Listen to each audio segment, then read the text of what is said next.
today is Cyber Monday, which means all the big deals are online, right? You're a big Cyber Monday guy, right?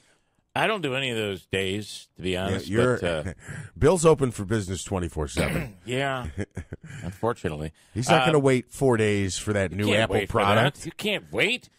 He needs it yesterday. To be honest with you, the deals, it's like it all blends into one. It started on Thanksgiving Day and then just kind of continued, right? Yeah. Over the weekend and then today, although today is where you'll get specials in the mail. They try to lure you into spending. And probably it'll be the biggest online spending day in history today. Anybody spend the $25 on Mickelson and Tiger Woods? I didn't do it. It did not get good reviews. Did you watch it? I didn't see any. No? No. So I will say this. Some audio, though. It was nice for those who paid. I mean, it went into like overtime, basically. It was some playoff holes. But they said Mickelson neither one wins. played all that well. I don't think there was many birdies. I think it was all like pars and bogeys. The event went down. Phil Mickelson won, but it took 4 playoff holes to be decided. Here's some audio. 4 feet, 2 inches separating Phil Mickelson from $9 million. And there, at long last, it is. Tiger and Phil finishing under the lights. Now, and the bright light shining on Phil, who collects every penny of $9 million. Well, so he must have won that first hole, too. So did that happen? I don't know if anybody won that hole. I don't. The bet was for a birdie on the first hole. I don't know if anybody got it. Right, nobody birdied. So, something funny about that is he gets the $9 million. The crowd roar at the end surprised me because I was under the impression no on-site course tickets were going to be sold, but it sounds like there was a decent crowd. Well, I was talking to somebody about that, and I think there were members to the club that they played at so that were they allowed can't really. in. Yeah. Okay. Okay. You can't really say, oh, well, we're hold. I guess they could have had a private event and canceled, but so either way, it got some pretty rough reviews. People saying while these two didn't perform as anticipated, the event should still be considered. Like maybe we should do this again with other players. Do we think that? Why don't we just have a golf tournament and we get more than 2 guys? We can Could showcase the best, and if these two don't play great, you know what? Maybe Mickey or Rory or someone else. I don't know who Mickey is, but I meant Rory. Maybe one of those guys will shoot under par and they'll have a great day. You saw the Black Friday, the roars of Black Friday. You can hear security guards yelling, "Step back." This was all supposed to be done where there was no big charge to the opening starting line. Dun, dun, dun, dun. And it didn't seem to work out that way in many Walmarts and places across the country. On your mark. Oh, boy.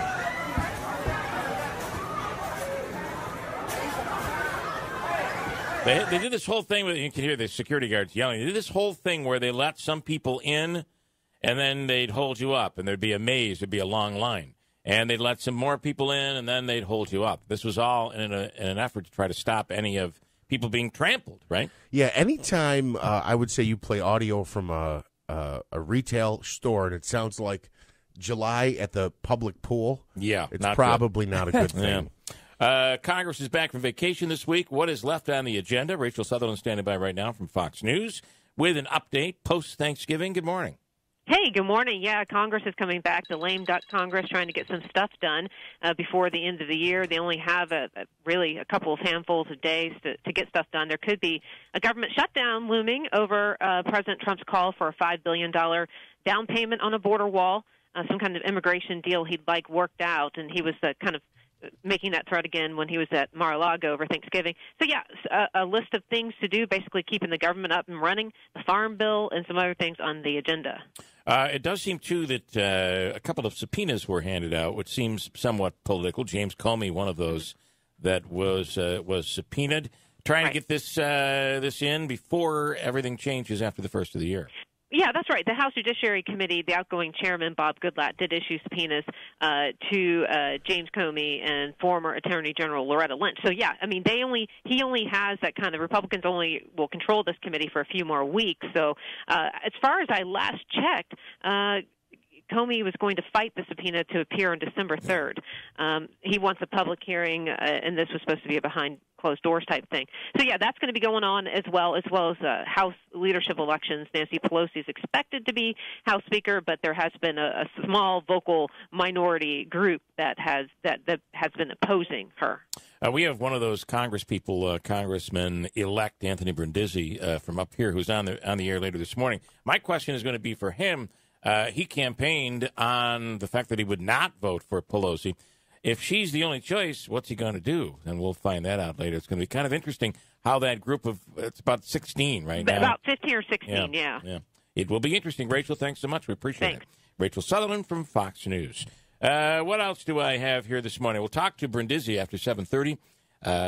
Also, John Zogby on the conclusion of the 22nd Congressional District race and what all of it means. Tanya Powers coming up in a few minutes for Cyber Monday and some of the big specials.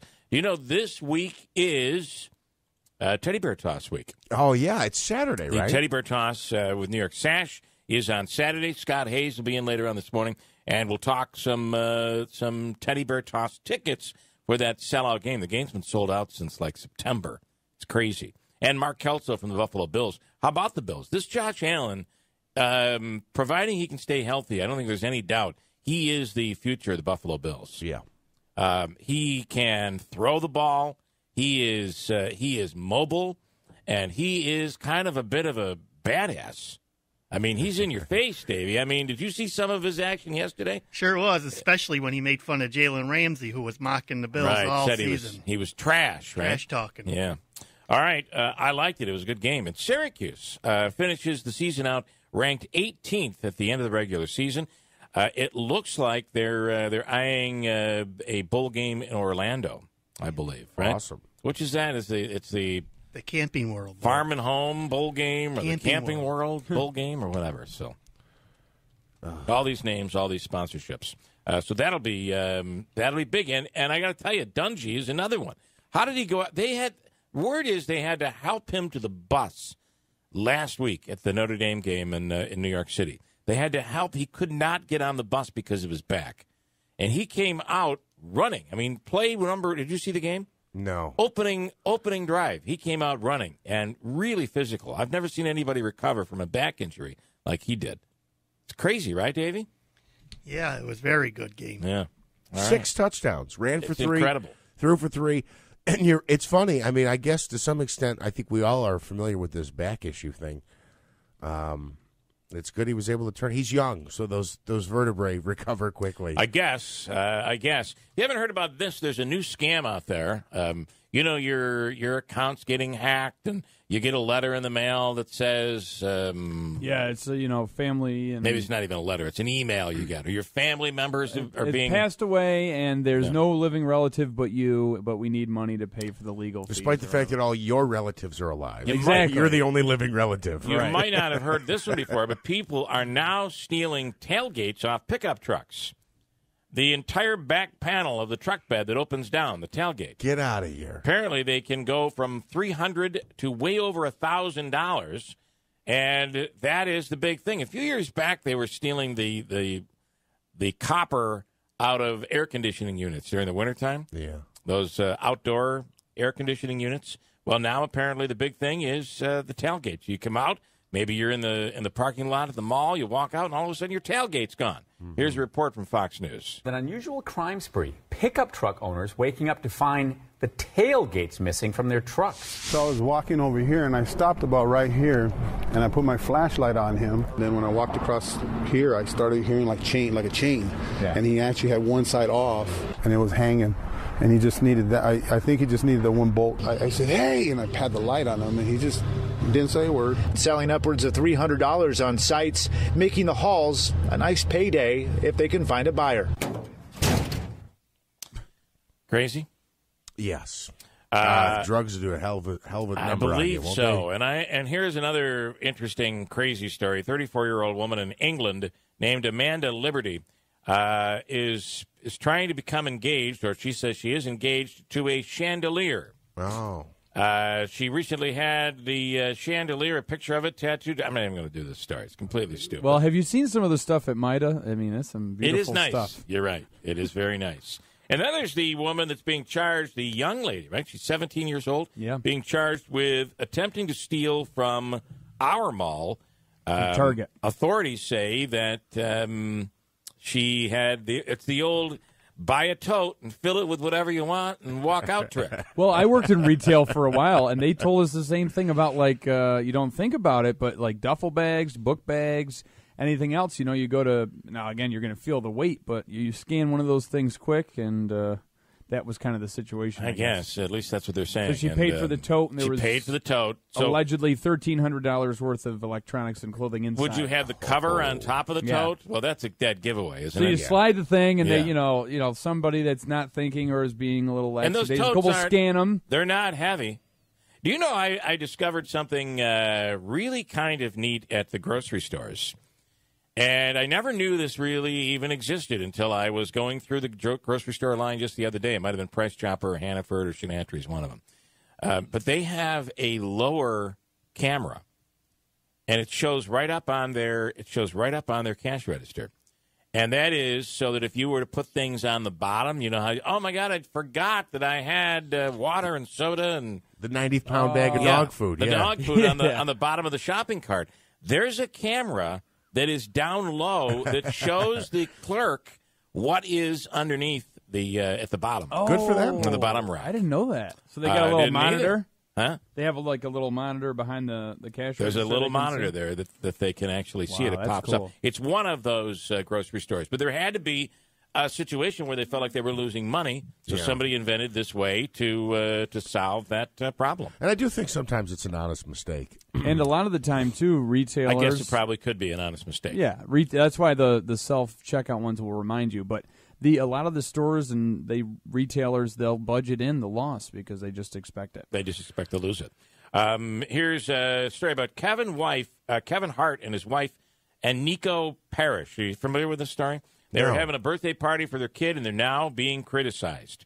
He shared pictures of their son's Cowboys and Indians birthday party and on Instagram, and now everybody is ripping into him, saying that is something that is no longer politically correct. I think that's.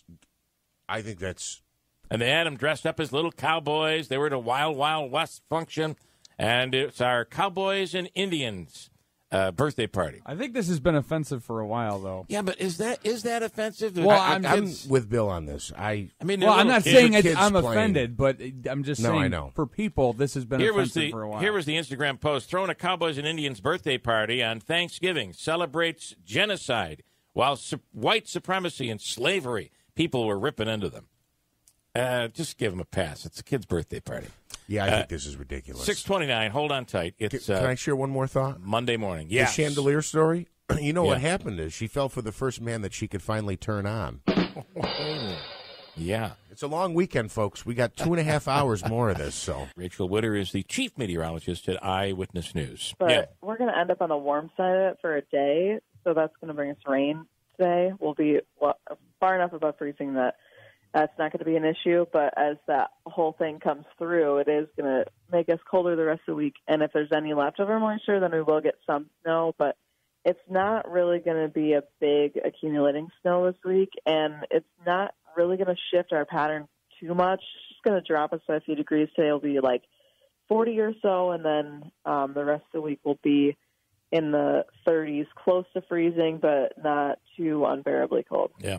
I had, what was it, a month ago, the National Weather Service, or one of those groups out there, was forecasting a much warmer than normal winter, fall and winter. Boy, it's been pretty cold for a warm fall and winter, hasn't it? Yeah, and now they've kind of flipped back to colder than average, which is why I always say I don't like those. But it's just a matter of like what kinds of storm systems we get over the next couple weeks, because that's what actually like shapes our pattern. So the way that they've been so far, they've kept us on the cold side of things. So we'll see. All right. So rain in the forecast, and that's rain today, snow tomorrow. Got it. All right, Rachel. Thanks so much. We appreciate it. Thank you. Rachel Witter is the chief meteorologist at Eyewitness News. Storage Wars, is that what it's called? Yes. Yeah. And how does that go? You bid on what's inside without really going inside one of those storage units. Yeah, the idea is they have unclaimed units, basically, where people have gone, they haven't paid the bill, so your time's up, we keep the stuff, and then they basically auction off the unit. So, but it's as is. As is. You don't get to see it. Right. It's whatever is in there. You might, and you're in an auction, so you might spend $500 on the unit, and it might be a bunch of garbage in there. So, did you see the story? Now, this did not get taped for Storage Wars. They did not tape it, I don't believe. But the unit sold for $500, and inside, the buyer found a safe. And inside the safe was $7.5 million. Get out of town. Yeah. This is a big story over the weekend. So apparently, after word got out that this had happened, the original owners of the contents of the storage unit reached out and said that was a mistake. So they were negotiating and saying, listen, we'll give you so much money. And I think they offered them like $500,000. Or something like that. They ended up with $1 million if they'd give it back, and they ended up agreeing on $1.2 million that the buyer of the storage unit received as part of the reward for returning the remaining $6 million. Oh, and I'm going to need the $500 back that I spent to buy the stupid locker as well. Yeah, I'm not sure if that's necessarily it, but the two parties did agree to let the new owners keep $1.2 million. But I got to tell you though, the thing that kills me about these things is if the storage unit had nothing but garbage in there, the guy would be out $500. You wouldn't see the owners saying, "Oh, we're sorry." You know. Listen, I agree. I think it's ridiculous. He should have been able to keep the whole amount. I completely agree. Come to a resolution. I get $1.2 million. No, I get $7.5 million. Yeah, because you must not be hurting that bad to just misplace $7.3 million cash. That's crazy. Unless it was, now there's a circumstance that people talk about. This could have been an elderly relative that had passed away, and they had neglected to realize that there was a storage unit. But still, I think I have a little bit of audio on them as they explain and here. This lady came to here it me, is. and she says, "I want to tell you this story. My husband works for a guy, and he bought a unit from you, and it had a safe in it. And the first person that they called to open the safe, I guess couldn't or didn't. They called a second person, and when that person opened it up, they're inside the safe.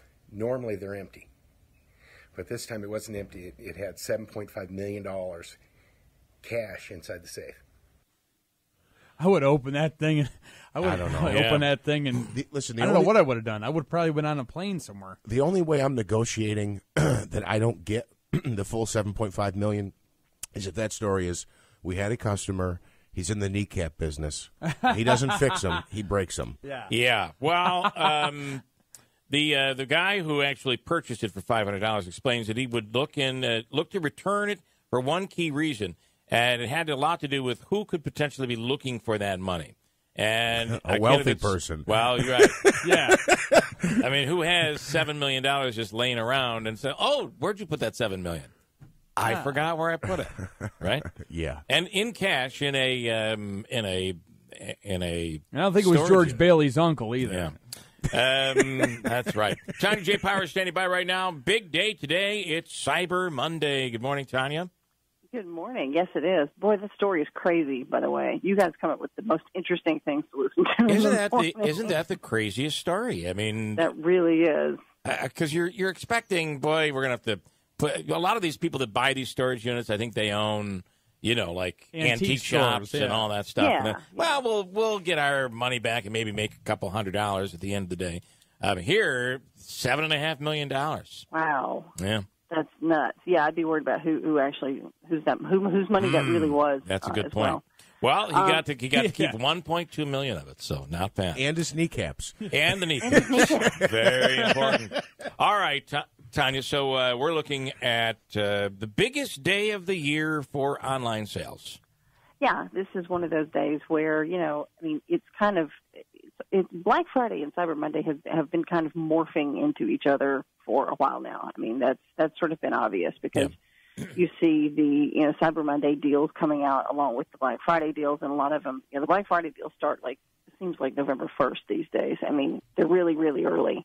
Yeah. And then it just sort of goes into, Cyber Monday because, there doesn't seem to be a clear cutoff. The other thing that's interesting about today is the stores, especially even like the stores like Walmart and Target and Kohl's and things like that, they have expanded their, online shopping and in-store pickup sort of stuff. Right. Which I guess is the way that they're battling the, brick and mortar versus online, which was a huge deal a few years ago. Everybody was talking about, oh my goodness, they're going to put all the brick and mortar stores out of it. And some of them have gone out of business. I mean, we've seen what happened to Toys R Us. I don't know that it was completely online, but you see what I'm saying. I mean, it's not that big box stores don't go under. But, I guess this is the deal they've sort of struck with, okay, well, if we at least get them in the store to pick it up, maybe they'll buy something else. Well, it is interesting to see how it's almost been kind of a last-minute deal that they put together, a last-minute strategy, because a lot of stores have now created this pickup area. And it's just like they moved things around and all of a sudden created this pickup area, and it seems like some sort of a last-ditch attempt at trying to get you into the store. But it does, even parking places. They have, parking places for those that purchase online, and so you can come in, get right in, and get right out. It's kind of a neat concept. I guess we'll know more after the season, after a day like today, how well it works, right? I think, I think that, obviously they're expecting to do billions in sales today. I don't think they're expecting anything that's, like a slowdown. And there's 4 Saturdays in December before Christmas. Yeah. So it's, I think the retailers are going to be, happier this season, than they have in some years past. This is one of those years where you have that extra full week to be able to get all your stuff taken care of. So it is a big deal. Are you looking? I feel like I'm going to need it this year. I don't know. I just feel like I need the extra time. Yeah. Any big deals you're looking at today on Cyber Monday? I perpetually look at the Instant Pot and think, do I really need this? Yeah. I really want one of those things. Do I really need it? And so I'm back and forth, and a lot of times people will tell me, oh, I got mine on Black Friday or Cyber Monday or whatever. So that's probably the one thing that, I hear good things about it. The other thing, TVs seems to be a big deal. Everybody's going after the TVs. And storage units, but too. Here, and storage units. But, and I hear storage units. Yeah. You never know what you can get inside. But buy one, get 7.3 million. On the TVs, you can get such great deals on TVs all year round. It's, remember when TVs were, $800,000, $900,000, $1,500? And I guess they're still out there for the giant ones with 4K or whatever on them. But you can get a really nice 4K TV for a couple $100. It's like 50, 60 inches big. Yeah, you really can. Like I said, it's electronics. Well, that particular thing is cheaper to buy year round than it used to be. You're right. Yeah. It used to you wait for the big sale.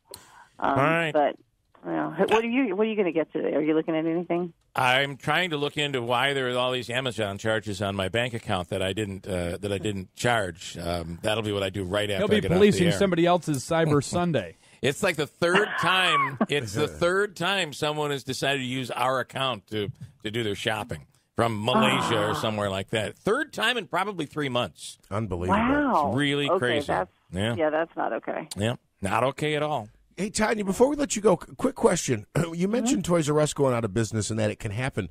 Wasn't the story a few weeks ago they were making a comeback for the holidays or something? What happened with that? Do we know? Or something. Yeah, it was a rebranding into a new company, but still kind of the same company, and I haven't heard anything since then. I haven't really either. That's an interesting thing to point out too, because we used to have the huge store here. We would do things with Toys R Us, for the holidays. We would have their CEO would actually come in to our building here, from down at Times Square, and they would, come in and show us the toys, and we would get to kind of get a sneak peek of things. And that store had a Ferris wheel in it. It did. It was really cool. It was pretty cool. It was a big store, and then it left a couple of years ago now. And I'm like you. I kind of had wondered about that too because we saw those headlines, and then all of a sudden it was just crickets. So I don't know. Although you have FAO Schwartz is back in New York City now, so that's kind of an interesting reboot to that story. The problem they seem to have though is people go in and they don't necessarily buy. It's almost like a toy museum when you look through the place. It's really pretty cool. Yeah, it is cool. It's also a lot smaller because it's where the NBC Experience store used to be. It's not in, their first store. Their other stores had tons and tons of space. Yeah. This one is probably, I want to say they said it's like a third of the size. It's not nearly as big, but at least an FAO Schwartz. Yeah. So. All right, good stuff there, Tanya. Enjoy Cyber Monday. Thanks so much. Thank you. You All too. right. Pretty cool. So I just Googled Toys R Us under news, and what came up was the Tampa Bay Times. It looks like, this is what it says, a month later, Kroger announced it would partner with Jeffrey, the subsidiary of Toys R Us intellectual property, to bring pop-up toy shops to 600 of its stores throughout the holidays. The pop-ups carry 35 toys from 6 brands that were once.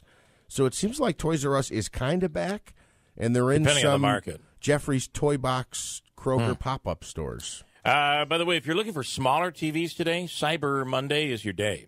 Yeah, I need a 22-inch or a 24-inch for my kitchen. Do you really? Yeah, I swear to God, yeah. Well, let me tell you, 32-inch, $80 at Target today. What? This is online. It's a Polaroid TV. I never heard of that before.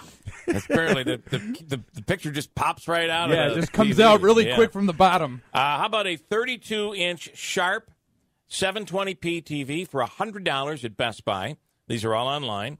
32-inch Element 720p TV. It's a smart TV, $120 at Target. Those are all 32 inches. But you can get a 32-inch Polaroid TV at Target today for $80 while supplies last. It's Cyber Monday, folks. Yeah, well, this is the CBD, so it's a little different than THC, but it's only a matter of time. Oh, I would imagine, right? Yeah. You could do it in brownies. Why couldn't you do it in ice cream? So CBD is what makes you feel better? That It's relieves your the- arthritis pains? It's the actual medicinal property of the plant as Okay. opposed to the high property of it. Okay. In ice cream. So you can imagine, though, in places like Denver and now in Massachusetts, where this stuff is popping up all over the place, it's only probably a matter of time. Oh, yeah, pot sprinkles, pot ice cream. Pot sprinkles? Well, you never know. You don't know. Real estate agent Andrew in Houston, Texas, was struggling to get interest in a house recently. So she did what she had to do, she says. She took new photos of it, this time with underwear models throughout the house. The local Realtor Association pulled the listing after people complained, but it definitely led to more interest in the house. Here is the realtor explaining why she did it. Here we go. Because we weren't getting any traffic, I needed to do something that was like out there and really kind of pushing the envelope. I wanted people to see the listing. I wanted traffic. When I found out I had over 100 complaints, I'm like, sweet, that's like 10,000 people that have seen it. And I don't know if the house is sold. But yeah, I mean, again, so when people see photos of a house, they're like, oh, wow, I really need to see that house. It's not like the underwear models are included. Isn't it normally when you're showing a house, you want to show less? Like, don't put your family photos all over the place. Right. Your lingerie shots all over the place, I guess. Yeah, just make sure your lingerie model roommates are out of the pictures, I guess. A Lakers fan got to participate in a quiz on the court during a break in the game against the Jazz on Friday. He could have won a trip to a casino, like a whole package he could have won. All he had to do was guess if the next card would be higher or lower than the first one shown. No. The first card shown was a 0, and he still guessed wrong. Pachanga was like, hey, who's the lucky one? No giveaway here. Wow, what an idiot. Yeah, I think what happens is you get under pressure. You get nervous, you don't know what to do, and you just say lower. Lower. Had he only made a mistake and said higher, he'd have been perfectly fine. Prince impersonator was performing at Dodger Stadium last week, fell off the stage and kept right on going. He even worked in an ow as if it was part of the song. That little ow there was because that kind of hurt. That hurt, but he did it in tune. He stuck with it, and you got to give him a lot of credit there. That was well done. Yeah, I think that was really well done. All right, a bit of a rainy day on the way today. Temperatures up into the 40s, low 40s, upper 30s, really. And then maybe some snow showers tomorrow. Full forecast is coming up.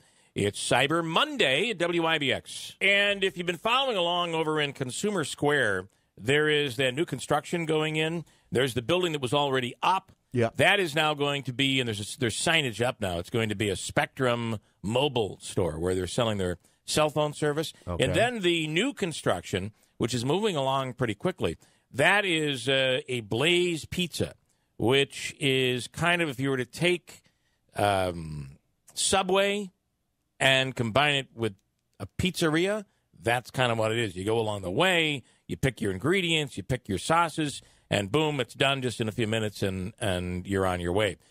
There's been a rumor for quite some time that there would be a Starbucks going in there. There's already a Starbucks over in the bookstore, Barnes & Noble. Mm-hmm. However, there is in this area, there's a Starbucks out at the Turning Stone, but really no standalone real Starbucks store. And now it is official. There's signage up right now. That is going to be a Starbucks over there in that new construction over next to Best Buy. It's not going to be the pizza joint. It is. No, there's going to be 3 or 4 different businesses in that little strip right there, right next to Applebee's. I think that's awesome. Kudos to the developer there, whoever owns the property, for putting more business in there. That's an awesome thing. But parking's kind of tight in that little lot there, isn't it? Forget the parking. I think there should be some new entrances and exits in that place. Yeah. Like, shouldn't there be a way to get out if you're up by Walmart to be able to get out to the highway? You can't. Everybody tries to get out. I know you can go over, you can sneak over to the other side and come out near Panera Bread. Right. But for the most part, everybody tries to get out and in that one little entrance right there by that new construction. It's a pain in the neck to get in and out of the place. So you have to, right? You kind of have to. That's your only choice, really. And there's always an accident over there. There's always a long line waiting to turn left to get in. Maybe next new construction could be a new in or out. I think it's a good point. Not talking about the franchise in or out. I'm talking about an exit and an entrance would be really nice over there. 7-Eleven, John Zogby on the midterms, and specifically our own between Anthony Brindisi and Claudia Tenney. This one appears to be over. Brindisi is now Congressman-elect Anthony Brindisi. We'll speak to him later on in the hour, but John Zogby's next. It is Monday, Cyber Monday, the day where supposedly everybody spends all their money online. There are a ton of specials online. And here's something else in terms of spending money. Rick says, just filled my tank at BJ's, $2.60 per gallon. That's awesome. That's a pretty good price. You have to be, I believe, a member in order to get that price. And I'll say today and every day, a Cyber Monday deal, you can download the WIBX app for free today. Cyber Monday, it's free. Yes. And every day. John Zogby standing by right now from Zogby Strategies. Good morning, John. Good morning, Bill. So let's do a little recap, if we could, on the midterms, what it means, and, of course, specifically, it looks like our race here is finally over, although I don't know there's been a formal concession between from Claudia Tenney to Anthony Brindisi, but it looks like it's over with. It does. No formal concession, but Claudia Tenney has pledged to help out in the transition, to smooth the transition, and to work with Anthony in establishing the local offices before she leaves. And so, without maybe a non-concession concession. Yeah. Good enough for me. I did hear one thing that she said is that I want to do that even though that wasn't done for me. Now, she must be implying that when she won, that Hannah's team did not offer assistance. But if I recall back then, there was coming out of Hannah's team that they had reached out several times to Claudia Tenney, and they didn't need her help. They didn't need her office space. Who's telling the truth there? This is way too deep for me. Yeah. I don't know. I don't know, and I don't really want to get involved. Yeah, in that. I don't blame you. All right. So, how does the process move forward? We'll have Anthony Brindisi on later on today. One of the things that he campaigned on is the fact that he would not be supporting Nancy Pelosi. The problem is he's among 16 or so others that say that they won't support Pelosi. You need a lot more than that. And, oh, by the way, a candidate would be nice.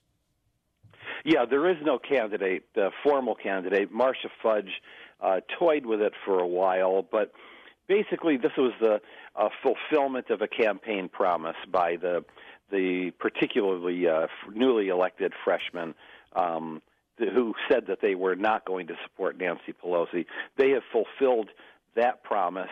Now, under normal circumstances, you'd expect them to be, quote, punished in some way by the leadership, which will be Nancy Pelosi and Steny Hoyer as majority leader. But the margin is such in Congress right now that Democrats are going to need every one of their votes, and are not going to be in a punishing mode. And so a bridge will be built. But come re-election time, Brindisi will be able to come back to voters and say, well, I didn't want Ms. Pelosi as the speaker, but, I bowed to the reality of the situation. Yeah. I'm curious to know that does he vote because he could vote for her, he could vote against her, he could vote present, right? Yes, and more than likely, and you're going to have to talk to Congressman-elect Brindisi about this. He, in order to maintain his promise and to be, assured that the campaign ads aren't able to take excerpts from this, he'll probably vote present, or maybe even vote no, just to maintain that promise. Meanwhile, whether he gets the committee positions that he sought after or not remains to be seen. Do you so in terms of what the midterms accomplished for Democrats, the president is really downplaying it. Of course, he was able to hold on to the Senate, which is a big deal, especially when it comes to the Supreme Court. Transitional, it's not a blue wave. It was a good day for Democrats. They won substantially in the House, won a lot of those close races, but they were still close. They did not pick up the Senate. They didn't lose in the Senate either. They just maintained the status quo. Biggest part of the day, I think, was picking up 10 governorships, which is really substantial, positioning them, for after the 2020 census and being in a position, then to rewrite congressional and state legislative districts that are a lot more favorable to Democrats than they have been in the past decade. But when all is said and done, Democrats emerged, I think, as in a better position to be the party of the future. In a good position, but not a great position yet for 2020. So I'm not going to call it a blue wave, but a good day for Dems. What gets? Are we going to maybe reach a position, a place where Democrats and Republicans work together? Maybe it's infrastructure on something to be able to accomplish something. Well, they're going to have to do something about infrastructure. This entire thing is laid waste. Not only for these 2 years, but for almost the past decade. And meanwhile, it is a national priority from both parties. And so, depending on what they want their legacy to be, both parties are going to have to figure something out. I don't think they can afford to go back to voters really in a year from now, right, when the campaign starts to heat up without having done something about infrastructure. They also have the president's support on it as well. At this point, now Democrats are in a better position to ensure that the infrastructure spending is spent across the board and not, mainly in Republican-held districts. I want to ask you just briefly before we let you go on state politics. The Senate, of course, the Democrats won a number of seats in the New York State Senate, and the Democrats now have a 40 to 23 a member lead in the New York State Senate, which gives control to the Democrats in the Assembly and the Senate, and, of course, the governor.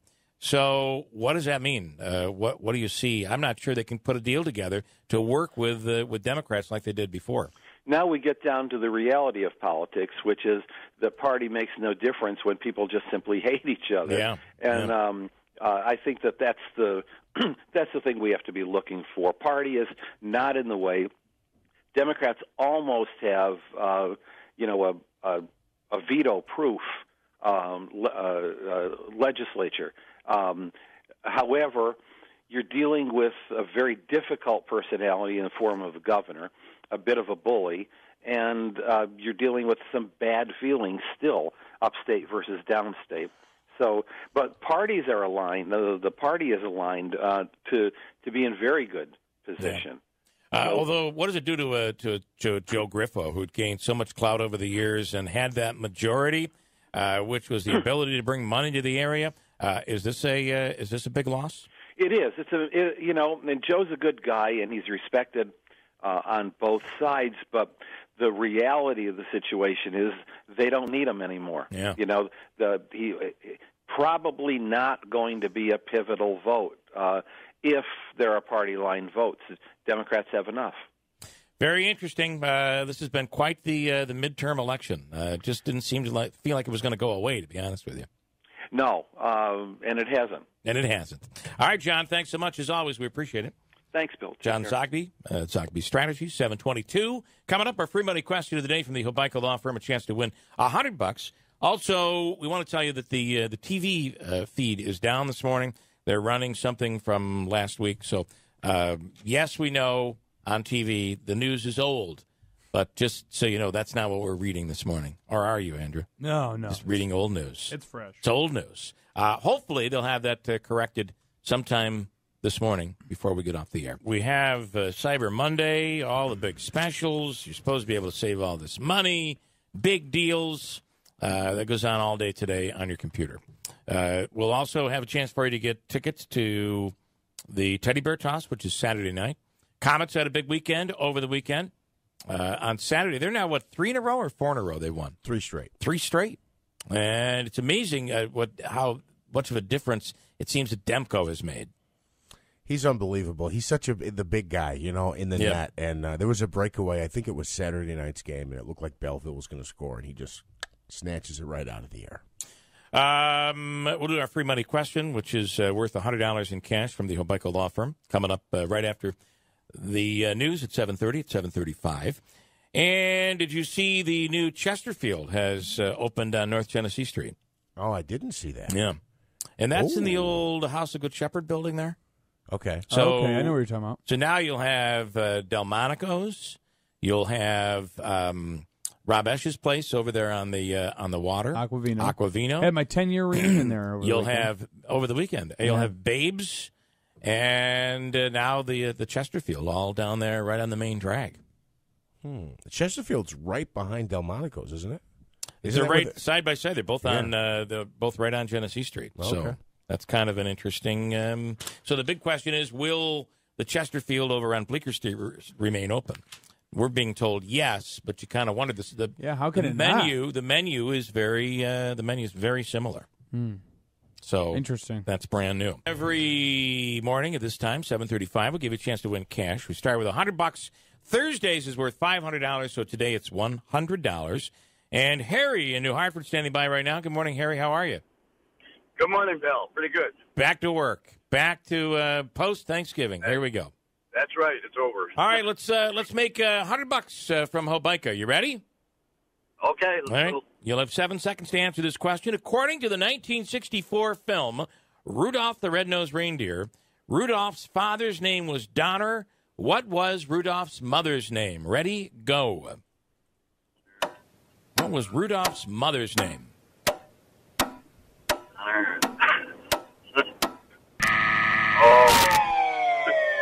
Terrible. It's got to be terrible for not knowing that. Well, not really. It really is a tough one. Was it Barbara? Mrs. Donner. That's the name. That's the official name is Mrs. Donner. Oh, my goodness. It was the 60s when the woman had no identity. She's just oh, my God. Mrs. Donner. What do I have? What do I have to give you? I'll give you a jar of the It's a Utica Thing Riggy sauce. You got to try this. It's available at Price Chopper, also at Shenantries and all over the place. Utica Pizza Company. You can get it at Charlie's as well. You sit tight. Davey's going to hook you up, okay? Okay. All right. Okay, thanks, man. Mrs. Donner. Okay. Sorry, that's the name. By the way, that's back tomorrow night.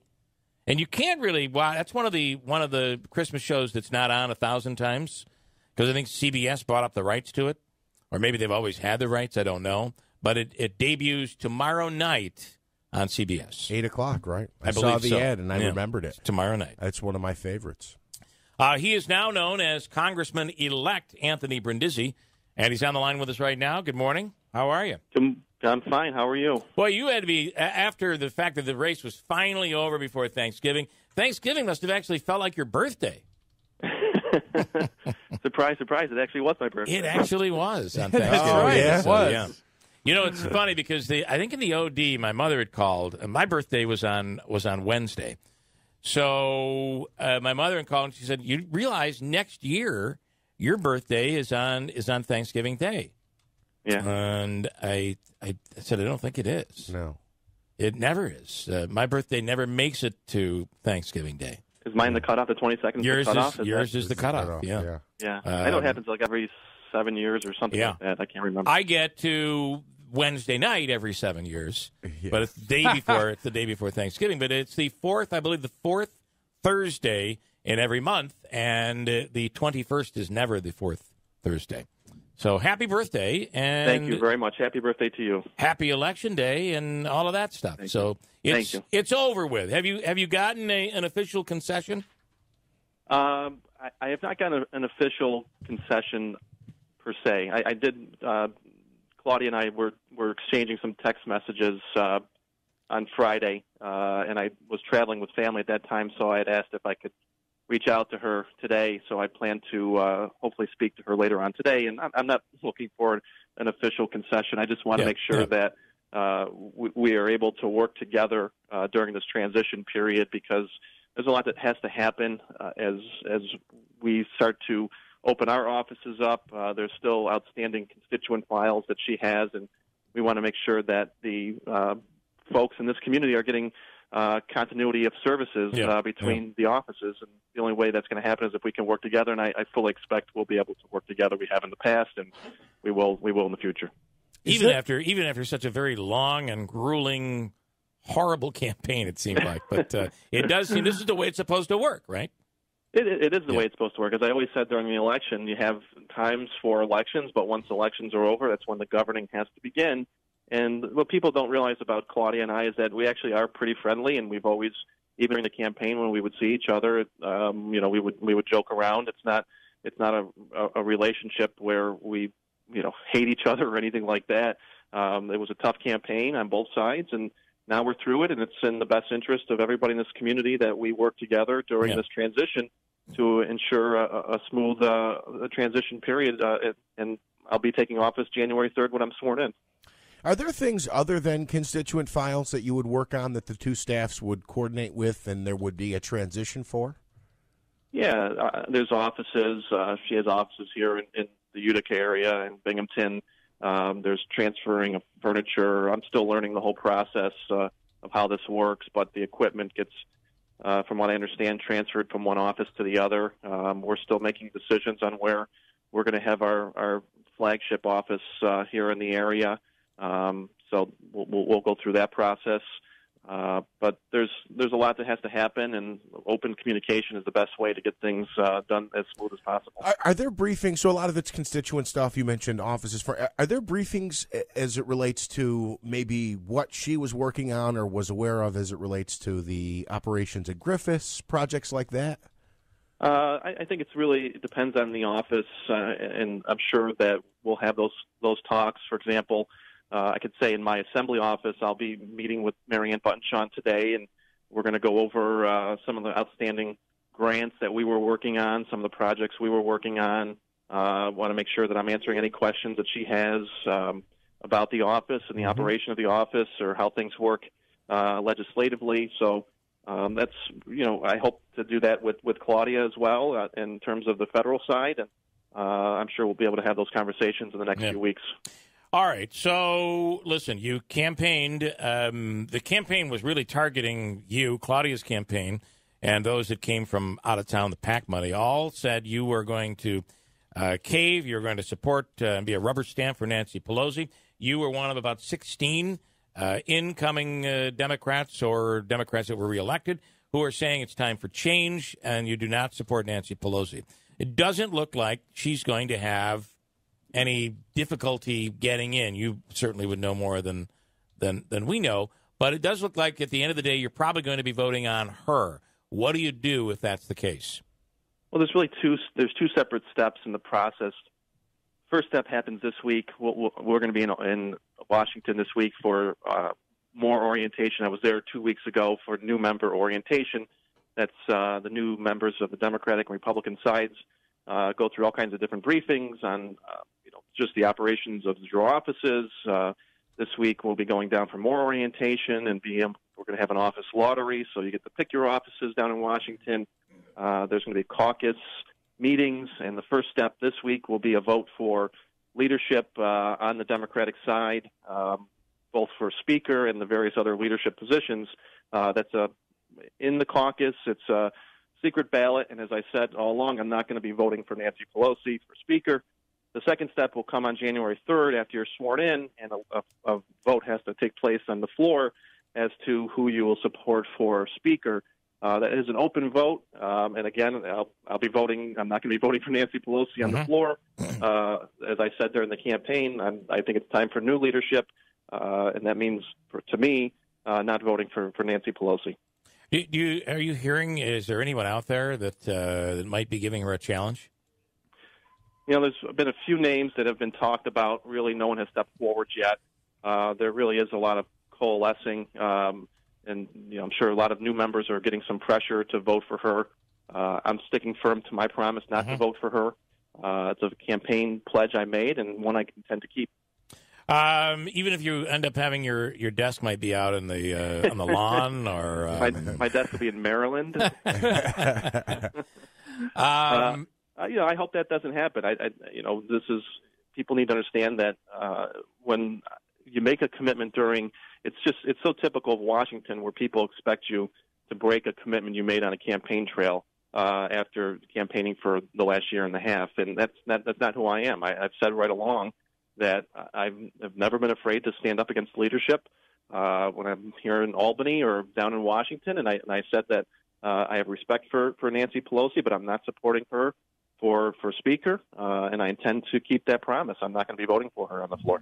What can you during the campaign? You were very careful about criticizing the president. As a matter of fact, I don't think you really did that often. Said you could work with the president. What do you think? Is it infrastructure? What can you see yourself being able to put together and support the president on coming up here in the next few months? Well, the talk right now, where I seem to have, there seems to be the most bipartisan support is infrastructure. That's what the president talked about during the campaign. He has talked about an infrastructure package.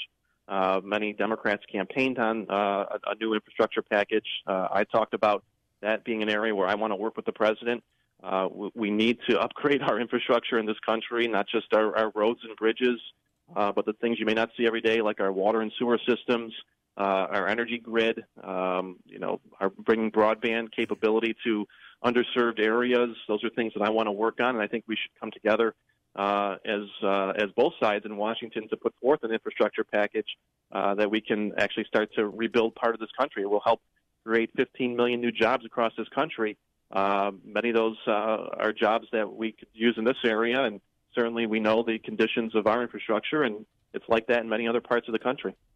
I want to ask you on the caravan and what's going on the border. Of course, over the last 24 hours, we used tear gas. The president says these people, many of them are criminals. They will not be allowed to cross into the United States. Mexico really not sending them in the other direction, saying that they're not going to be able to stay in Mexico. So where do they end up? What's your take on all this? Because all of a sudden, this is in your wheelhouse.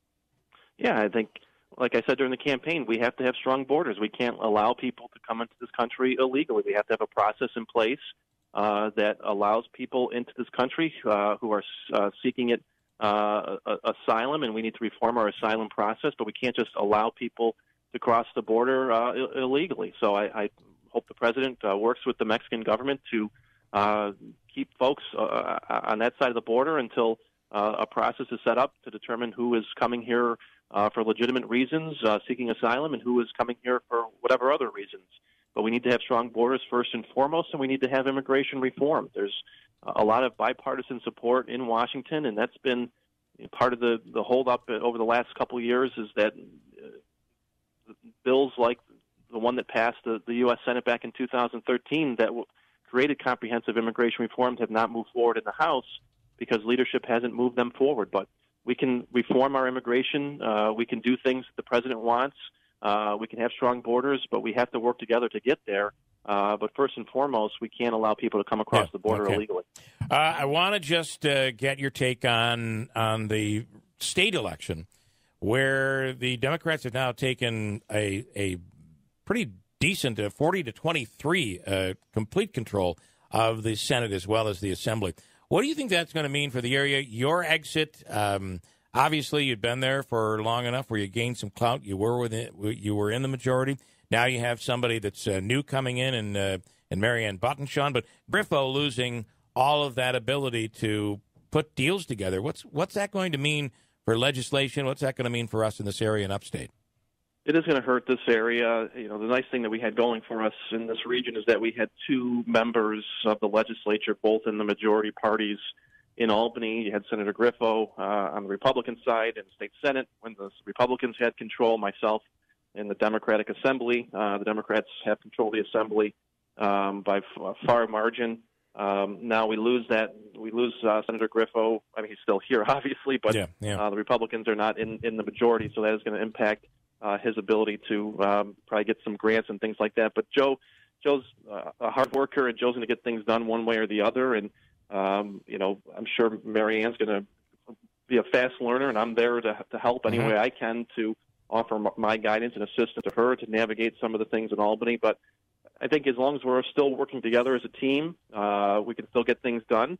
And I know that with the people that we have in place right now, we'll continue to work together as a team to try and bring results for this area. What's it going to mean for the SAFE Act? Where there's really no Republicans to kind of stand in the way anymore, right?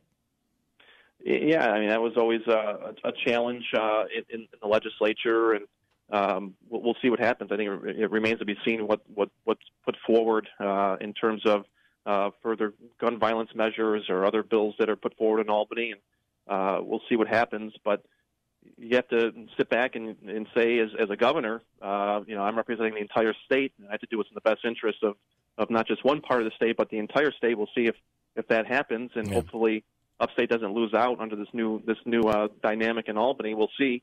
But we're going to need strong voices working together on both sides of the aisle to make our voices heard in Albany, and I'll be a part of that, even though I'm on the federal side. If I see things happening in Albany that I think are going to harm this area, I'll continue to speak out against it. Jim Zecca said some really nasty things about you. If Jim Zecca knocked on your door on January 5th and said, I'm having a problem, I need your assistance, how will you react to that? With open door policy. I don't, you know, as I said the night of the election, this is not the time to settle scores, or it's not time for political retribution.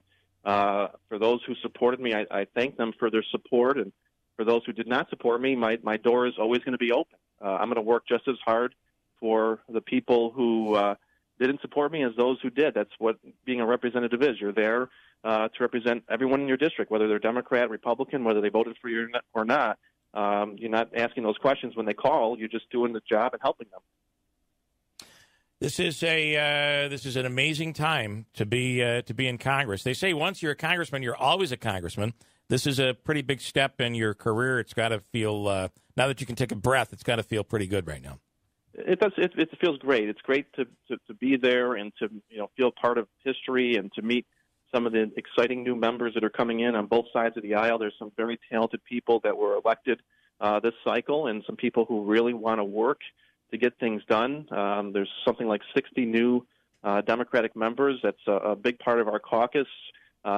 Women, veterans, people of color, a really diverse bunch of individuals, and I'm excited to work with everybody on both sides of the aisle, Democrats and Republicans, and also reach out to some of our neighboring members of Congress on the other side of the aisle. I've already had very good conversations with Congressman Katko in Syracuse, who's a Republican. We're going to meet hopefully this week when I'm down in Washington to talk about areas that we can work together on behalf of Central New York and the Mohawk Valley and the Southern Tier. We have a lot of common interests with Syracuse, so we're going to try and work together as much as we can to get things done for this region. Michael is asking through a message sent in, I wonder, would you ask Anthony if Spectrum sent you a congratulations after the... It's funny. It was funny because I was in Washington and I bumped into, I think he was a lobbyist for Spectrum, and introduced myself, and I think he had heard of me. So I think he probably had. So, all right. Well, I'll give you a quick update because people are asking me about Spectrum. I'll give you a quick update as to where things stand here in New York State. As everyone sees that their cable bills have gone up about 5% in the last week or two. Spectrum has continued to raise rates. They have until, I believe it's December 24th, to comply with New York's order to show that they're complying with the deal that they made when they merged. If they don't, if New York feels that they have not lived up to that agreement, and I don't think they are, then New York can continue the process to kick them out of the state. Hopefully that does happen, and we can bring in a couple new providers. I'm sure one way or the other they're going to file a lawsuit to try and block that because they're not going to go quietly. But again, I think it's outrageous that this company continues to raise people's rates. My bill just went up $20 this month for cable for our internet provider. Well, that might have been just your bill, to be honest. They were like, "That's true. Screw this. We're going to raise his rates." And my service went down too. I can't get Wi-Fi very good in my house anymore. Is there any? Does the state have any real leverage on Spectrum here, or is I it believe just that they do? I really believe they do. When Spectrum merged, as I've always said, they made deals here in New York State that they would expand their service into underserved areas, that they weren't going to raise people's cable bills. I don't believe that they're fulfilling that commitment. I would implore the state and the Public Service Commission to make sure that they do. If they don't, then they should kick them out of the state of New York, and another provider should be brought in to pick up the slack. Spectrum has shown that they have just disregarded their duty to provide good service at a fair price to people in this state. I don't know if you played any role in this, but Manaske cut the cord a couple of weeks ago. Oh, that was my. I don't know if you know this, Anthony. That was my way of showing my blind support and devotion to your campaign, according to many of our listeners. I just want to know on the Spectrum thing. Instead of if they get booted out, instead of bringing one company in, let's bring a couple in and have competition. Yeah, that would be great. So. I would love to see a couple providers. I'd love to see Verizon expand into our area to have Fios. That would be huge. Yeah, that would be great. And from talking to some of the workers, I think they have a lot of the infrastructure in place here that they could do it, but don't feel it's profitable enough for them to do it. And that's where we got to have. That's one thing I'll be pushing for in Congress is these mergers and these big companies who I feel are taking advantage of people in this community. I'm going to continue to speak out against them as much as I can because we can't have these monopolies where they provide higher price to the consumers in this region. Pretty amazing. And I do want to congratulate you on an old-fashioned campaign. Obviously, you use new technology, but the getting out there and talking to absentee voters, getting out there and knocking on doors, it brings back the hope that we could get back to some normalcy, that an old-fashioned, hard-working, on-the-ground campaign really can work.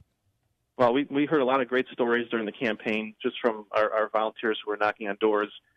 People who they knocked on their door and folks would tell them, it's been 10 years since anyone's ever knocked on my door or called me to come out and vote. And I just kind of have given up on both parties. But we reached out to those folks. They came out and supported us in pretty large margins. The absentee ballots, we were very excited to see them go our way. And we actually won the absentee ballots in many of the counties, like Herkimer and other regions that, we didn't win on election night. So we had a very aggressive absentee program, and it's all due to our volunteers, thousands of them that really stepped up and helped out on this campaign. Congressman-elect Anthony Brindisi, congratulations, and we'll talk again soon. Thanks so much. Okay, thanks, guys. All right. It's 7:57. Hold on. We'll come right back at WIBX. Scott Hayes is in. New York Sash Teddy Bear Toss. It is the 14th annual. Good morning. Good morning, Bill. And we're just saying that you don't have all the push trying to sell tickets. Got to get out there and sell tickets. Got to sell tickets when the game sells out in September. We used to almost beg for people to come to the game, and you could get in for free if you brought a teddy bear. Yeah. But now it's such a premier event that the game sells out. It's about 2 months in advance now, so it doesn't take long, and the tickets are gone. But we'll give away some tickets. We'll have we still have a couple saved aside for some listeners. So, and we'll do that coming up here right when we get done with it. We'll give away a pair of tickets. Please only if you can use the tickets. And also, we want you to bring at least a teddy bear or some sort of a stuffed animal or a bag, however you want to do it. They've already started dropping teddy bears off the office. There's quite a few people that can't make it to the game, friends of mine that they said, we're going to be out of town. We've got some plans, but we're going to bring our teddy bears down. A woman brought 4 bags of teddy bears in the other day, right from the store. Yeah. I mean, they're quality products, and they really need to be because they're all donated items that are going to go to children in need during this holiday season. So you always, every year you come in, you always look back on some of the things that have happened in the past. Some amazing, some funny, some entertaining in some way. Anything in your mind from years gone by? Well, there's been quite a few eventful teddy bear tosses, that's for sure. Last year there was a new record. That was the fastest goal ever scored. I believe it was in 84 seconds. That had broken the previous record, which was somewhere in the 90s. So we like to see that goal scored first period. Yeah, pressure's off. Yep. Pressure's off because Mm-hmm. what happens if they don't score during the first period? Then we've got to wait to the second. Mm-hmm. And what if it goes to the third? Well, we've been there, right? So that did happen once, Mm-hmm. and that was the. It's easy to remember because it was the 10th anniversary. It was our 10th anniversary game. Unfortunately, there was not a goal scored, so the Teddy Bears had to come down after the game. And then, of course, there was the one game where they inadvertently. I remember I was standing next to the guy that hit the button that hit the red light. The red light came on, and all of a sudden, people started. It wasn't a goal. It wasn't. But everybody started, and once the avalanche of toys of teddy bears started coming down, you couldn't stop it. Coach Gary Heenan was thrilled that evening. He had to go out onto the ice and say, okay, all right, throw them, because only half of them came down. Right. They all came down. Of course, they all go for a good cause, and it's a very memorable night. But Gary said they're scoring a lot of goals. They're going to score a lot of goals. He's going to score. He has that team that can pull that off this year. Yep. And so who are we playing? We're playing Chatham. I don't know anything about these guys at all. I don't either. Okay. All I know is that Gary told me we're going to score a lot. We're going to win, and we're going to win big, and we're scoring early. Those are the main focus. We're going to score a lot, and we're going to score early. How many teddy bears do you expect? And you've watched this thing grow over the years. Where in the first year it was a couple of hundred, right? Yeah, I'd say it was 600-700 teddy bears. Yeah. I don't even know if it was that back then. Right when we first started, it was very few teddy bears, and let's just say the quality was undesirable. I think there was some used. It was because I think it was more of a gimmick. It was more of a gimmick back then, and it's really grown into a true Christmas tradition where it is really a give back to the community. So we've gone from that 600 teddy bears to 1,000 to 1,500 to a couple of thousand. Then we had our first sellout game. We were the first sellout at Utica College history, and then those numbers were as many as they could be, so we thought. But then people started bringing bags of teddy bears. So we're well over 4,000 every time we have this game. 4,000 teddy bears hit the ice. Then there's the teddy bears that are donated and dropped off the office. So we have a substantial amount of stuffed animals. You've also watched the program grow and hockey grow in the area here, right? I mean, think about what the odd looked like when we first started this thing 14 years ago. Think about the ticket system was completely different for a Pioneers game. Oh, everything has.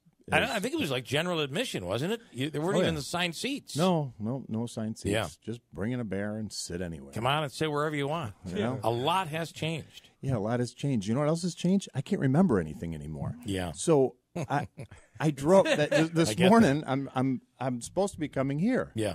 And I'm sitting at the light in front of the auditorium. I'm like, what am I doing in front of the aud? I'm looking at the aud. I said, oh, I'm supposed to be at the radio station. So I had to loop back around and head over. Luckily, here. you're still close, and then with the new close, project, yeah, it got you right back on. Yeah. Well, I guess it was just the thought. I had all the right thoughts in my mind. Mhm. I just didn't have them organized. And we've done it before where we've had to shoot over there for the teddy bear toss, so I could see how that would click into your mind. But That's what the game is. The good news is you realized in time and you got here. You made it. So, do you have any? Sometimes you'll offer a deal where people can come in for a pair of tickets. Do you have anything going right now? Over at New York Sash? At New York Sash, what we would like to do is we'd like to have you give away a pair of tickets every single day this week. Fair enough. Monday through Friday, and we'd like to give that back to the community. That way we can transmit that message and get as many people involved in the game. If you don't win and you still want to donate, please bring the teddy bears over to my office at New York Sash, and we'll make sure we take care of them. Of course, the teddy bears will be rolling into our office Saturday night, and then Sunday morning we'll unload the trucks and we'll build Teddy Bear Mountain. Yeah, and quite a scene. We'll have that on the TV show. But anyone's welcome to come down and check it out. It'll be constructed, I'd say, by Tuesday, and then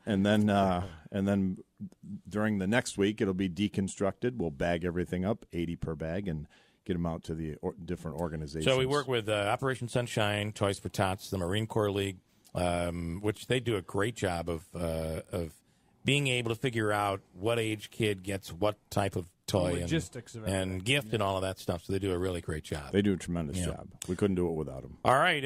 Anything else people should know? Your TV show, by the way, is Open House. You'll be able to see all of this. And the video of the event is always an awesome sight when the goal is scored and all those teddy bears just cover the ice. Yep. Central New York's Open House. We're on 7 times, I think, on Sundays. Different times. You can check us out on cnyopenhouse.com. It's going to be a great event, and you'll be able to watch the replay. You'll be able to see how it happens. It'll be on our holiday episode, and that usually runs a few weekends, so you'll have an opportunity to check that out. We're just very proud of being part of this event, partnering up with, Coach Gary Heenan. It's been many years. It was myself, you, and Coach. Yeah. And we sat around and said, hey, what about this teddy bear idea? Pretty cool. And you embraced it, loved it, and who knew it was going to grow to the way it's grown today? It's unbelievable. Yeah. Thank you very much to our community. Very, very generous. And we're looking forward to a great game Saturday night. Puck drops 7:00. Going to score early. Let's do a pair of. I will never forget though the year that they didn't score. It was. I never expected to be depressed, but it was depressing, wasn't it? I remember that. Awful. I remember that also because the goalie for the other team was obviously all amped up, and he walked off the ice right behind the stage where the stage area is. We're all standing. I thought you were going to take him out. There was a lot of children there, and he was screaming things like, F yeah! What do you effing think of that? Right. And I'm like, the kid's 7 years old. Leave him alone. What the hell's the matter with you? You prevented all these kids from having Christmas. Good job. Kids are crying, and the news guy's all happy about it. And I listen, playing sports, I totally get it. All week long, that school and that coach were like, you're not going to allow a goal, and that was his goal, and he achieved it. But cursing out 6-year-olds is probably not the best way to celebrate. So, sorry, I'm done now. That will not happen this year. No. Period. But all the young kids will be there again. They will be there. And they'll be there. They'll be ready no cussing this time. They'll be ready to pick up those teddy bears. All right, it is Saturday night at the Adirondack Bank Center, New York Sash's 14th annual Teddy Bear Toss, December 1st, and let's give away a pair of tickets. Please call now if you can use a pair. We'll take caller 4, Davey, 315-736-0186, a pair of tickets for the sold-out game this Saturday night with New York Sash and the Utica Pioneers. Thank you, Scott. Thank you. As always, hard to believe, 4 weeks till Christmas. Although we do have an extra. I think it was a month yesterday. We have an extra week this year. Yeah. To spend more money, apparently. Oh, that's a good idea. Yeah, that's perfect. Buy a few extra teddy bears. Get some stuff. The sinningest cities. Most sinful cities, I guess. Yeah. Sinningest. Sinningest is good. Sinful, the most sinful. Anyway, the most sinful cities in America. Do you know what number one would be? It has to be Vegas. Yeah. It's Sin City. It is Vegas. And here's how they break it down. They break it down based on anger and hatred, on jealousy. By the way, Utica checking in number one. Rome checking in at, we're not jealous of you, trust me. Yeah. We spend the money that we are not on the list, by the way. Nor there are really no upstate New York cities that made this list. And there are a lot of smaller cities, too. Really? But we're not even on the list of 100 and, it's like 100 and, I'll tell you right now, 182 cities. Well, that's good. The least sinful is South Burlington, Vermont. And some of the things they go, as I said, it's jealousy, excesses, and vices. Gambling and legal prostitution, maybe why Vegas is at the top of the list? Could be, although on excesses and vices, Vegas ranks 33rd. On jealousy, they rank 35th. On greed, they rank 5th. And on lust, there's also the lust category. They rank number 12. So how are they number one, though? I don't know how they work it out. Okay. The Wallet Hub is who put the list out. The Wallet Hub Vice Index is 61.32. Somehow Vegas makes it number one, but they're not number one in any of the other categories. The Vice Index, I love that. Yeah, L.A. is number 2. New York City is number 3. Houston, followed by St. Louis, Atlanta, Miami, Philly, Chicago, and number 10 is Orlando. Where would we rank on the anger and hatred? I got to tell you something. I think we'd rank pretty high. Yeah, unfortunately. There's a lot of anger and hate. If you watch at least the campaign commercials are over. But it's been pretty heated, right? Yeah. People won't talk to each other. Yeah. Angry, hate, jealousy. I think we're big when it comes to jealousy. You drive by somebody's house and they put an addition on their home. It's like, who do they think they are? I mean, that's what we do in this area. Don't get me started on the lust in the area. Oh, the lust is just. But maybe the cold. Lusting. Maybe the cold just kind of destroys the lust and greed. How can you be greedy here? I mean. We don't make the kind of money that other cities make. Those are my crumbs. Yeah, that's exactly. Get off them. I guess. And excesses and vices, I don't think there's that much opportunity here for a lot of those things here. But when it comes to jealousy, I think we would be right up there on top. And even some of the anger and hate. I understand they'll say, well, we're the handshake city, and people are nicer here. I guess, probably. The other night, my daughter had an event, and we had to get a gift card. And the party that she was going to, this person loves a local place where they sell nationally beverages and food. And there's a drive-through. Okay? So that's all. I don't want to say which one it is, because it probably wasn't fair. So I'm getting a $50 gift card. So I'm waiting in line. In the drive-thru, person goes through, another person, I'll get up there. And the female, it was a female, with an amazing personality, kind of reminded me of the personality, of this paper, had there been nothing on it, or a piece of cardboard. So I said, $50 gift card. Now, my wife, of course, is all personality. So I handed the $50. Actually, I handed a $100 bill. And I'm not even paying attention. I got back like $45 in change. And I'm ready to drive off, and my wife is, and the girl hands me the change and walks away. Never said a single word. Just walked away. And it's got to be parents. Are we as parents teaching our kids the decency of conversation? And I don't blame it on text messaging. Because even in a text message, you're like, so long for now. You say goodbye in a text message. Yeah. I don't know if you do. Still, it's not the texting fault. It's somehow you're not brought up. When someone walks in the door, you say hi to them. When they leave, you say goodbye. There's a respect that you're taught. I was taught that. I'm sure you guys were taught that. You're very polite people. Especially at not even a food food service. Word. Not even a word. So now I'm getting ready to drive away, and now I'm being yelled at by my wife, who's saying, why did you only get like $46.30 back? I'm like, I don't know. Is there a charge for the gift card or something? That's a great question. No, there's no card for the gift card. No charge for that. Right. Is there tax? No, there's no tax on a gift card. So now I'm sitting there waiting for her to come back. And she's over at the counter, kind of leaning over, talking to some guy that must have given her the inspiration to have a personality. So over there, sees me sitting there, and I'm kind of like waving, knocking on the little window. Hello? Nope. Did you get the old eye roll? Nothing. Not even anything. Not anything. So then finally a younger kid came over, and he said, can I help you? And I said, I don't understand why we had to pay for this. My wife says we weren't supposed to. What's the $3 or $4? Oh, you were charged for 2 coffees also. Okay.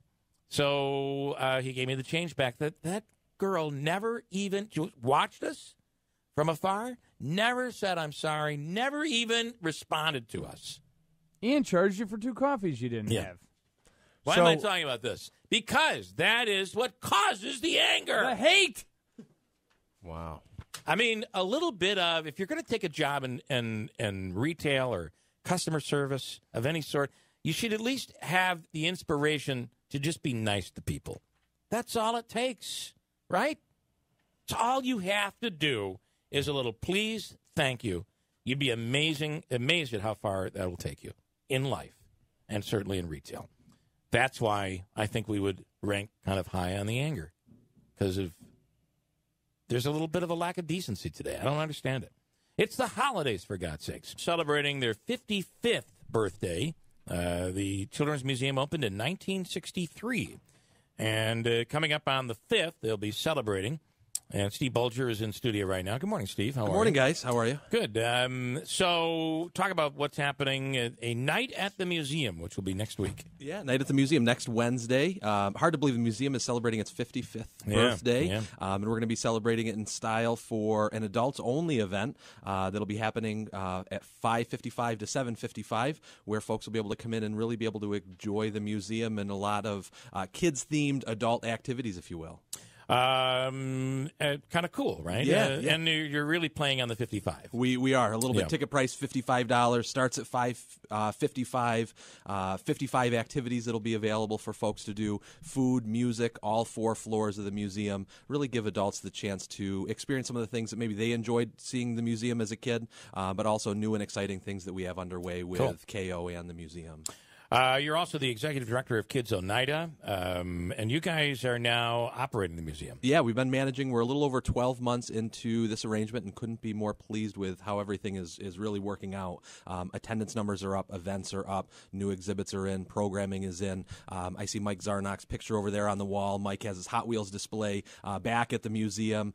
The trains are going to be up and running by the 5th, so a lot of great things that are underway at the museum. You have an old radio display there as well that our former engineer put in, I believe, and I think our current engineer assists with maintenance or something like that. We do have a WIBX section that does actually need a little bit of TLC, so would love to have you guys down to take a look and see what could be done there. Awesome. Maybe broadcast, have a kids broadcast down at the Children's Well, that's Museum. what this is, so. Yeah. We've been told that anyway. That's what they say. So you talked about the events, the increase in events, so the people are renting it out for adult functions, but also birthday parties and stuff? Yeah, birthday parties have really been rolling. We have multiple birthday parties every weekend. A really good alternative for folks that maybe are used to taking their kids to other for-profit businesses in the community, and everybody's looking for that next best birthday party location. But every Saturday and Sunday we have a couple of birthday parties that are rolling through. Kids have the chance to enjoy so many different uses for the museum than folks might realize. That's cool.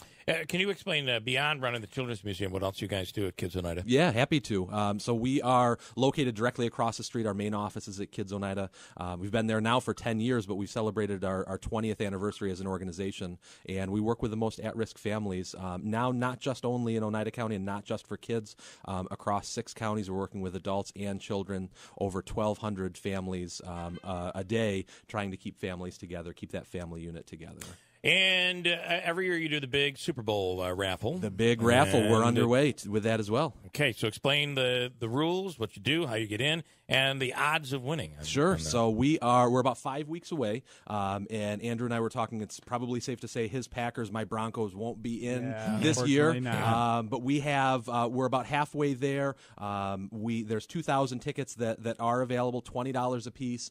Chance to go to the Super Bowl. Second place prize is actually an all-inclusive all-inclusive stay in the Caribbean. Third place this year is Syracuse basketball season tickets. Wow. And which used to be football. Which used to be you're stepping it up a little bit. But even football is not even bad this year. Right, exactly. Yeah, I mean, all of a sudden, hopefully in years to come, football is back here. Yeah, but the Super Bowl is the exciting prize: airfare, hotel stay, tickets to the game. We're actually recognized by the NFL this year, so the NFL helps provide Kids Oneida the tickets. We don't have to go and try to grab them elsewhere, so that'll help us boost profit even more. So we're excited for that. What would you say the value of that package is? The value at least is well over $10,000. The tickets alone, just to go, if you were to try to find them on StubHub or Vivid Seats, would be $10,000 by themselves. Yeah. Then you add in the airfare, the hotel stay. Hotel prices go through the roof for the Super Bowl. You're lucky right now. We do it early enough. You can't find a room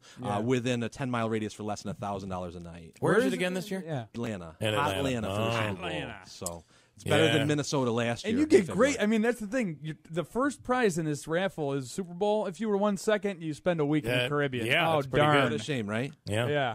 How do they buy tickets, by the way, for that? Can you buy them off the web? Yeah, you can. Okay. We're back and able to sell those raffle tickets online. So $20 gets you a chance to go see the Super Bowl or any of those other great prizes. If anybody's interested in the 55th tickets for the Children's Museum, best way is to contact us right at the Children's Museum. You could also send Debbie Kessler an email, Kessler@kidsoneida.org, and she'll make sure to get you those tickets. And that's available to everybody, and tickets are still available. We're really hoping to have a packed night at the museum next Wednesday, December 5th. 1 week from this Wednesday. So, yeah. 5:55 to 7:55 on the 5th. The 55th on the 5th. That's right. A lot of fives in there. All right, Steve, thanks so much. We appreciate it. Thank you, guys. And it's 8:44. We'll talk. Speaking of Super Bowl and speaking of Atlanta, I made a trip to see the Bills play in Atlanta. Didn't end well for me. I had a rough time down there, but didn't end well for the Bills either. And chances of seeing the Bills there this year are probably almost pretty close to zero. But we will talk to Mark Kelso on a recovering Buffalo Bills team, it seems, with Josh Allen. We'll get to it next to WIBX. Mark Kelso, Buffalo Bills, part of the broadcast team on radio, on the line now. Good morning, Mark. Good morning. How's everybody there in the downstate? Well, I'll tell you this, that we're a heck of a lot better when the Bills win. And I got to tell you something, Josh Allen, he's a spunky one, isn't he? He's really he's willing to go in there and take a hit. Well, yeah, he has a real competitive fire, and he's demonstrated that over and over again. And it seems to make the guys around him better, but he'd be well advised to avoid most of those hits, but certainly can use his legs to gain some ground and to make some big plays. I mean, the draw was okay. I'm okay with that at the goal line, but it's not at the goal line. You can get as much as you can and get out of bounds or throw it downfield. It was almost like he was trying to send the message that he wasn't trash in the very beginning, because he didn't slide down a couple of times early on. He took hits. Yeah, and again, I don't think it's something that you're going to, over the length of your career, you certainly don't want to continue to do that. But he's a young, aggressive player and wants to do things profitable for his offensive unit. So it'll be interesting to see. You know, it gets the quarterback running like that is a frustrating thing to a defensive player, because I know one time Bortles ran, or was it? I think it was Bortles, and Bills players came up to hit him, and then you don't want to hit him. You want to let up on him because you think he's going to slide, and then he doesn't slide. He steps inside and gets the first down, and that's why guys want to hit you. Yeah, because you have those advantages of being protected, but then there's certain times in critical situations when you're going to dive and try to gain the yardage, and defensive player doesn't really know that. But yeah, I mean, Josh Allen again continues to demonstrate great competitiveness and no question of his arm strength, that's for sure. Yeah, boy, the Hail Mary at the end of the half there. I mean, he wasn't in any position to throw that ball, and he just kind of zipped it 50 yards down the field. Yeah. I want to talk about obviously the fight and some of the calls and the intensity there, but there is an element of Doug Marrone, and I took great pleasure yesterday winning that game. Of course, Doug Marrone let me down the very first time when he left Syracuse, and it seemed like he was turning Syracuse around, and then of course Buffalo, and so it was really felt good to win that game yesterday. Just a little personal. And I can agree. There's a little bit of added incentive that didn't probably unfold the way anybody anticipated, and probably not the way that Coach Marone and his family anticipated as well. And I don't even know all the intricacies of that decision process. I mean, I had a good rapport with Coach Marone, with Doug, and I we had a lot of good conversations about football, and he did a great job at Syracuse. And I think the goal for him was probably always to get back to the NFL. But yeah, I know, and the fans are frustrated. I know when they announced his name yesterday, there was a chorus of boos and not too happy about the way things unfolded. But I think they're pretty happy with the new staff that's in place and Coach Marone and I know Nathaniel Hackett, who was with him. I think was with him in Syracuse for a time too, and he's with him in Jacksonville. So there's some guys together on that staff, and they have a talented team. But when they lose Leonard Fournette because of the altercation at the end of the first half, I mean that's a huge depreciation to their offense. That's one of the reasons they find themselves at 3-8 now, because they didn't have him for part of the season due to an injury. And when he's not a component of their running game, it's difficult for them to sustain consistent progress from the offensive side of the football. And when he is in there, you saw what happened yesterday. I mean, those had difficult time stopping him in the first half. Your takeaways from the game? Obviously, very heated, very intense, and a brawl during the game. Ejected players. I mean, this had a little bit of everything in it. Yeah, I mean, I think the biggest takeaway for me is that the Bills got down 14 and they were able to climb back in it and find a way to win. And if anybody thinks momentum is not a significant psychological force, I mean, just look at that game yesterday. Because everything swung, and kind of the fulcrum was that the altercation, and then it's first and goal from the half-yard line, and then it's fourth and goal from the 24, and then just the entire tide changed, and then the field goal was missed, and the Bills go down and score, and you think they're going to be down 21 to 14, and all of a sudden they're up 21 to 14, and it's just. It was crazy the way that entire situation unfolded, and coaches across the country will be pointing to that, at the younger levels as well, just about how important momentum is and emotional composure. I mean, you can't. I mean, a lot of guys lost their composure, guys on both sides of the field, and you can't do that. I mean, it's an emotional game, and you've got to play with emotion, but. You can't lose your head about you, because then you do things that get you frustrated. And Shaq Lawson certainly acted way out of character for himself, and seemed as though Leonard Fournette did the same thing. I'm not sure what was said or what happened, but you've got to be able to maintain your composure so that you can engage all your physical and mental attributes. Do we know why how Sean McDermott cut his hand? I mean, he had blood all over his jacket, and it looked like it came after the fight. Did that play any role in that? Do you have any idea?